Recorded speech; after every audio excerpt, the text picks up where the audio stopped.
इस टाइम में इटावा डिस्ट्रिक्ट के धनुआ में आया हूँ। धनुआ जो कि विधानसभा जसवंत नगर में एक कस्बा है, यहाँ मिनी मार्केट लगता है। 2024 लोकसभा चुनाव के विषय में आम जनता से पूछेंगे क्या जो मतदाता हैं बैलेट पेपर चाहते हैं या ईवीएम मशीन। क्या नाम है आपका? सर्वेश कुमार। ईवीएम मशीन को पसंद करोगे चुनाव में या ballot paper? Ballot paper. EVM में क्या परेशानी है? वहाँ में कुछ नहीं, मोर कहूँ लगा तो कहूँ जाती है, उसमें घपला है, वहाँ में कोई नहीं चुनाव घपला होता है। क्या नाम है सर? नहीं कोई प्रकार। क्या ईवीएम मशीन या बैलेट? बिल्कुल सही है, मुझे जगह दौड़ाए से वोट पा रहे। बैलेट पेपर या ईवीएम मशीन? ईवीएम ईवीएम की सर कह रहे हैं। क्या नाम है आपका? हमारा अशोक। अशोक जी, बैलेट पेपर या ईवीएम मशीन? बैलेट पेपर सही है भाई। Ballot paper. क्या नाम है? मनोज पाल। मनोज पाल जी। पाल साहब, क्या देखते हो निर्वाचन आयोग भारत सरकार से क्या कहोगे कि भारत सरकार जो चुनाव देश में है, कुछ ही थोड़ा समय बचा, लोकसभा चुनाव पूरे देश में है, क्या मतदाता बैलेट पेपर को पसंद करेंगे या ईवीएम मशीन को? बैलेट पेपर को पसंद करेंगे। बैलेट पेपर को पसंद करेंगे। कहीं ना कहीं क्या कहोगे? Ballot paper. बैलेट पेपर है। ईवीएम मशीन में क्या प्रॉब्लम है?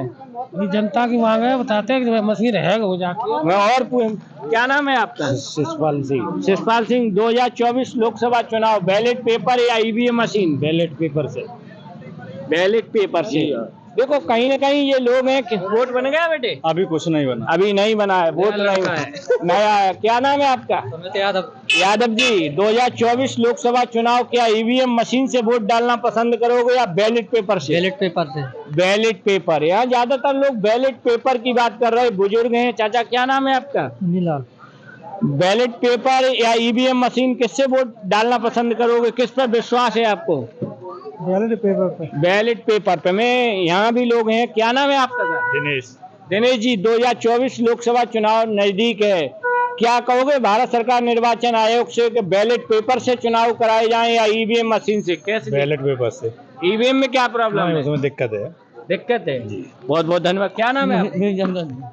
क्या नाम है आपका? गिरीश। क्या कहोगे बैलेट पेपर से चुनाव हो या ईवीएम मशीन से? बैलेट पेपर से होना चाहिए। बैलेट पेपर से। आप क्या कहोगे? बैलेट पेपर से होना चाहिए। बैलेट पेपर से चुनाव होना चाहिए। ज्यादातर यहाँ लोगों को मैंने पूछा, मैं और भी पूछेंगे, थोड़ा नजदीक आए। क्या नाम है आपका? संदीप कुमार। संदीप जी, 2024 लोकसभा चुनाव निर्वाचन आयोग भारत सरकार क्या बैलेट पेपर से चुनाव कराए या ईवीएम मशीन से? बैलेट पेपर से। ईवीएम मशीन में क्या प्रॉब्लम है? उसमें धांधली होती है वो। और कहीं ना कहीं जब बीजेपी सरकार 3 प्रांतों में बना लेती है तब ईवीएम मशीन पर सवालिया निशान खड़े होते हैं। जब विपक्ष जीत जाता है तब कोई सवाल नहीं खड़ा करता है। कैसे देखते हो? जहाँ देखते हैं जिसका मोहम्मद भारी होता है तो वहाँ वो जिता देते हैं। वहाँ वो जिता देते हैं। बैलेट पेपर की ज्यादातर लोग मांग कर रहे हैं।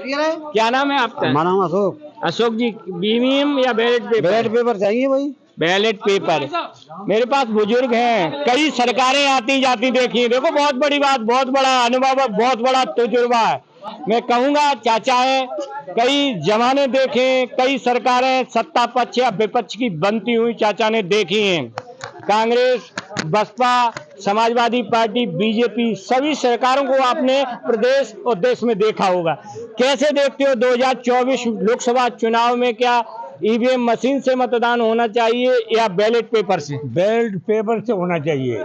मशीन से होगा तो मोदी जी रहेंगे।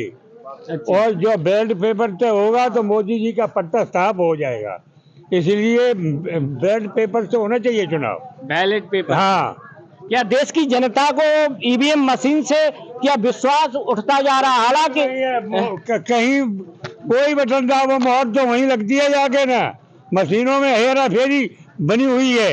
हालांकि जिन देशों ने इस ईवीएम मशीन को चलाया था वो देश ईवीएम मशीन को बैन कर चुके हैं, लेकिन हिंदुस्तान में बड़े पैमाने पर अपने देश में ये आवाज उठती रही है कि चुनाव बैलेट पेपर से होना चाहिए। लोगों को कहीं ना कहीं ये भ्रम हो जाता है ईवीएम से, हो सकता है ईवीएम को हैक कर लिया जाता है, ये लोगों की शिकायत है। हालांकि मैं चैनल के माध्यम से निर्वाचन आयोग का सम्मान करता हूँ। निर्वाचन आयोग, भारत सरकार ईमानदारी से काम करता है, लेकिन अगर निर्वाचन आयोग की अगर ईमानदारी में नाम आता है तो टीएन शेषन का आता है। निर्वाचन आयोग, भारत सरकार में टीएन शेषन एक ऐसे ईमानदार अधिकारी हुए, जो आज भी लोग कहते हैं कि जब टीएन शेषन हिंदुस्तान के निर्वाचन अधिकारी थे उस टाइम ईमानदारी से चुनाव होता था। बहुत बहुत धन्यवाद। इसी के साथ मैं कपिल यादव, MEM न्यूज़ 24, धनुआ, इटावा, उत्तर प्रदेश।